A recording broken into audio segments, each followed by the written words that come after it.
Of knowledge, विश्व रत्न, महान अर्थशास्त्री, महान समाज सुधारक, ऐसे संविधान के निर्माता, नारियों के मुक्तिदाता, उनको मेरा कोटि कोटि नमन। और आप सभी को मेरा गर्व से नमो बुद्धाय, जय भीम। और आज मुझे संविधान प्रचार समिति लखनऊ ने इनवाइट किया, उनका मैं बहुत बहुत साधुवाद करती हूँ, और अपने पूर्व वक्ताओं का और जो मंच पर आसीन हैं सभी को मेरा नमो बुद्धाय, जय भीम। तो एक बार जोर से नारा दे, जय भीम, जय भीम, जय भीम। जय भीम हम इसलिए बोलते हैं क्योंकि जय भीम कोई शब्द नहीं है। जय भीम एक आवाज है सोई हुई कौम को जगाने के लिए। जय भीम एक संघर्ष है नारी मुक्ति के लिए। और जय भीम एक हथियार है बहुजनों का शोषण रोकने के लिए। और जय भीम एक विचारधारा है इंसानियत के लिए। इसलिए गर्व से बोलना चाहिए जय भीम। क्योंकि जो लोग कहते हैं कि जय भीम अगर बोल लिया तो दलित हो गए या SC ST OBC ही जय भीम बोलते हैं, लेकिन जय भीम, मैं ये कहती हूँ कि जय भीम वो व्यक्ति बोलता है जो समानता में विश्वास करता है, जो न्याय प्रिय होता है, जो करुणा में और मैत्री में विश्वास करता है, वो जय भीम बोलता है। इसलिए जब जय भीम हम बोलें तो हमारे अंदर वो एनर्जी होनी चाहिए, वो एहसास होना चाहिए कि आज हम अगर यहाँ पर खड़े होकर बोल रहे हैं तो वो बाबा साहेब की बदौलत बोल रहे हैं। और ख़ासकर मैं महिला होने के नाते मैं ये कहती हूँ कि बाबा साहेब अगर नहीं होते तो मुझे वो सम्मान नहीं मिलता, मुझे वो स्वाभिमान नहीं मिलता जो आज मिलता है। और इसीलिए मैं कहती हूँ कि बाबा साहेब के चरणों में अगर मैं अपना खून का एक एक कतरा भी न्यौछावर कर दूँ तो भी मैं उनका एहसान नहीं उतार पाऊँगी। लेकिन आज हमारे जो लोग हैं, हमारी जो महिलाएं हैं, वो कहीं ना कहीं पथभ्रष्ट है। आज मैं संविधान प्रचार समिति से भी एक रिक्वेस्ट करना चाहती हूँ कि जब महिलाओं की आबादी 50% है तो मंच पर एक भी महिला क्यों नहीं? हम महिलाओं को क्या हम उतना सम्मान नहीं दे सकते जितना हम अपने पुरुषों को दे सकते हैं? हमारे महापुरुषों ने हमको बराबरी का हक दिया, हमारे लिए हिंदू कोड बिल के जरिए हमको तमाम वो अधिकार दिए। और उन्होंने कहा कि बाबा साहेब कहते हैं कि मैं महिलाओं मतलब मैं उस समाज की तरक्की महिलाओं की तरक्की से मापता हूँ। क्योंकि मुझे ऐसा लगता है कि जिस घर की महिला बदलती है उस घर का माहौल बदलता है, और माहौल जब बदलता है घर का तो उससे बनता है समाज, और समाज से बनता है देश। तो अगर हमको अपने बुद्ध का भारत बनाना है, अशोक का भारत बनाना है, या बाबा साहेब के सपनों का भारत बनाना है, तो हमको मनुवादी विचारधारा को छोड़ना होगा। जय भीम। इसीलिए तो आज जैसे कि हम संविधान के आर्टिकल पे बात कर रहे हैं, संविधान ने हमको क्या दिया उस पर बात कर रहे हैं, तो मैं मौलिक अधिकारों के बारे में बात करना चाहती हूँ। वो मौलिक अधिकार जो हम सबको राजा बनने का अधिकार देता है। क्योंकि मौलिक अधिकार ने हमको राजा बना दिया, लेकिन हमने तो उनको जाना ही नहीं। आखिर मौलिक अधिकार है क्या, वो तो हमको समझना पड़ेगा ना। तो बाबा साहेब ने अपने आर्टिकल नंबर 13 में मनुवादियों की तेहरामनी कर दी ग्रंथों की। क्योंकि उन्होंने जितनी भी यहाँ पर असमानता पर आधारित जो विचारधारा थी, यानी कि मनु का विधान था, वो सब शून्य कर दिया। तभी बाबा साहेब ने ऐसे ही नहीं उसको शून्य किया, क्योंकि बाबा साहेब ने तमाम ग्रंथों को पढ़कर और तमाम अपने इतिहास को जानकर तब 1927 में मनु के विधान को जब जलाया। और मनु के विधान को क्यों जलाया? क्योंकि उसमें ये लिखा था है, सिंपल अगर शब्दों में बोलूं तो उसमें ये लिखा था कि एक पढ़ेगा, एक राज करे, एक करे व्यापार, और इन तीनों की सेवा करना शूद्रों का अधिकार। ये था मनु का विधान। और बाबा साहेब ने क्या कर दिया? सब पढ़ेंगे, सब राज करे, सब करे व्यापार, और अपनी अपनी सेवा खुद करे। ये था बाबा साहेब का संविधान। कोई किसी की सेवा नहीं करेगा। बाबा साहेब ने हमको वो अधिकार दिला दिया, हमको संविधान में शिक्षा का अधिकार दे गए। क्योंकि अगर शिक्षा नहीं होती तो नौकरी नहीं होती, व्यापार नहीं होता। अगर व्यापार नौकरी नहीं होती तो पैसा नहीं होता, और अगर पैसा नहीं होता तो अच्छे घर नहीं होते, अच्छे कपड़े नहीं होते। समझ रहे हैं? इसलिए बाबा साहेब ने हमें शिक्षा का अधिकार दिलाया।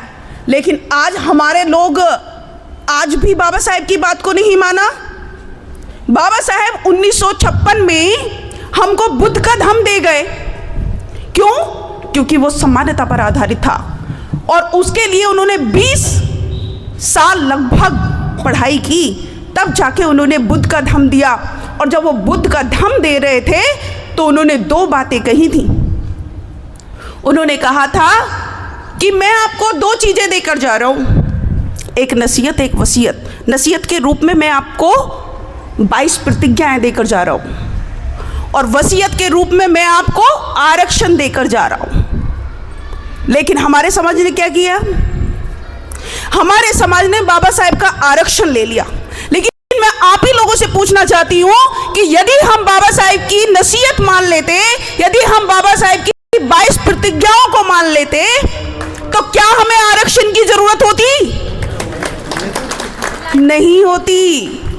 इसलिए मैं कहती हूं कि बाबा साहेब की नसीहत को हमको मानना चाहिए था।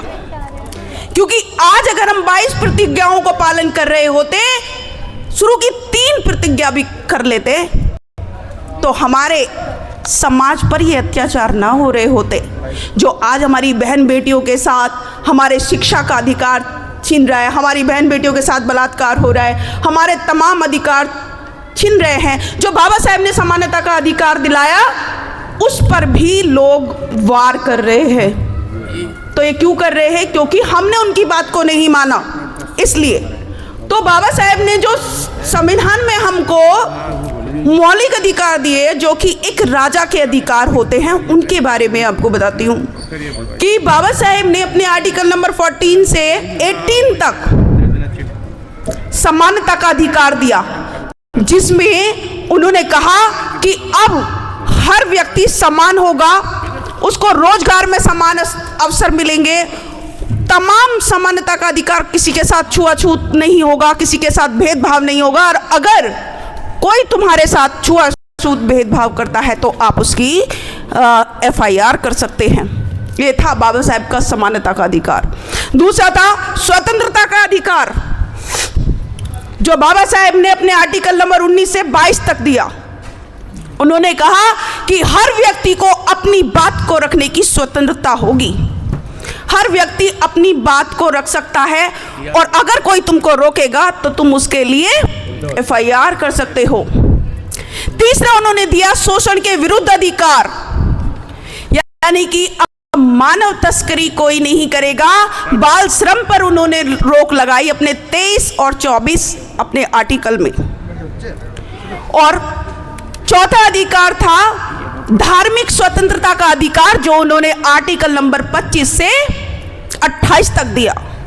उन्होंने कहा कि हर व्यक्ति को अपने धर्म की बातें करना, अपनी धार्मिक मूर्तियों को बनाना, ये सारे अधिकार बाबा साहेब ने दिए।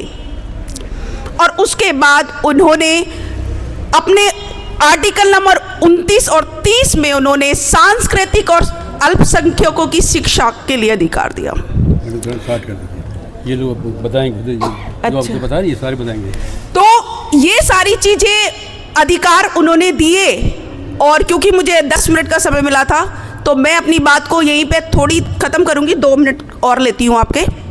तो मैं ये कहना चाहती हूँ कि ये तमाम अधिकार जो हमको दिए बाबा साहेब ने, क्या हम उनको सुरक्षित रख पा रहे हैं? क्या हम उनके लिए आवाज उठा पा रहे हैं? नहीं उठा रहे, क्योंकि अगर हम उनके लिए आवाज नहीं उठा रहे या ये सोच रहे हैं कि ये हम पे थोड़ी ना हो रहा है, आज अगर हमारे साथ असमानता हो रही है या भेदभाव हो रहा है या हमारे लोगों को मूंछ रखने पर मार दिया जा रहा है या पानी पीने पर मार दिया जा रहा है या घोड़ी चढ़ने पर मार दिया जा रहा है, तो क्यों हो रहा है? क्या हमने इसके ऊपर कुछ कदम उठाए? क्योंकि बाबा साहब कहते हैं कि जो अन्याय के खिलाफ नहीं बोलता वो भी गुनहगार है। इसलिए अन्याय के खिलाफ बोलना, उसके लिए आवाज उठाना, ये हम सबकी जिम्मेदारी है। और जो लोग ये समझते हैं कि ये हमारे साथ थोड़ी ना हो रहा है, तो एक गली के नुक्कड़ पर अगर आग लगी है और आपका घर यहाँ पर है, आज भले ही आपके पास कुछ नहीं हो रहा हो, लेकिन धीरे धीरे वो आग आपके घर तक पहुँचेगी यदि आपने आवाज़ नहीं उठाई। तो हमको आवाज़ तो उठानी पड़ेगी, हमको सोचना तो पड़ेगा। खासकर मैं महिलाओं से कहना चाहती हूँ कि अंधविश्वास को छोड़ दीजिए, क्योंकि इन्हीं 33 करोड़ देवी देवताओं ने तुम्हें गुलाम बनाकर रखा था। आज अगर हमें समानता का अधिकार है, अगर हम पर्स रख सकते हैं, अगर हम अच्छे कपड़े पहन सकते हैं, हमें संपत्ति में अधिकार है, तो वो बाबा साहेब की देन है। इसलिए बाबा साहब से बड़ा भगवान और कोई हो नहीं सकता। बाबा साहेब हैं हमारे सबसे बड़े भगवान। और मैं ये कहती हूँ कि बाबा साहेब की मूर्ति को या उनके विचारों को आप अपने घर में रख लीजिए।